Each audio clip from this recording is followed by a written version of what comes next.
How did collectivization shape the communist command economy? Imagine a country trying to transform its entire farming system overnight. That's what happened during collectivization in the Soviet Union. It was a major move to control agriculture and push toward a planned economy. A command economy is where the government makes all big economic choices instead of private businesses or markets. In the Soviet Union, this meant the state decided what to produce, how much, and at what price. Collectivization was about merging small farms into large collective farms run by the state. This policy started in the late 1920s as part of Stalin's push to modernize quickly. The main goal was to boost food production to feed cities and fund industrial growth. The government wanted to get rid of private land ownership, reduce rural class differences, and focus resources on building factories and infrastructure. In practice, peasants had to give up their land, livestock, and tools to join collective farms. Those who resisted faced harsh penalties like exile or even execution. Many farmers destroyed their crops and animals rather than give them up. This caused chaos in agriculture, with food production dropping sharply.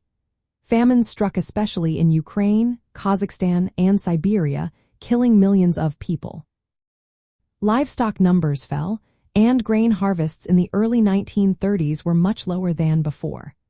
Despite this, the government managed to control the flow of grain and other crops better. They used these supplies to feed workers in cities and sell abroad to buy machinery for factories. This helped the Soviet Union grow into an industrial power.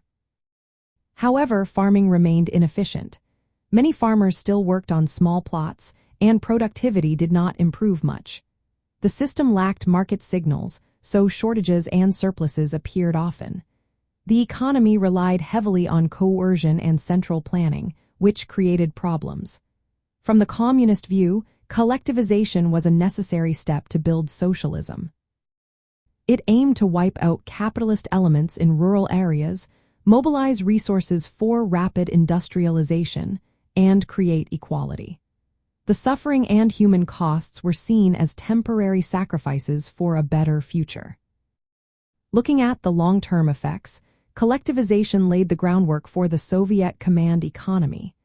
It showed that the government could direct economic activity on a huge scale. It proved that rapid industrialization was possible through centralized planning. But it also revealed the downsides, like inefficiency, resistance, and human suffering when decisions are made far from local realities.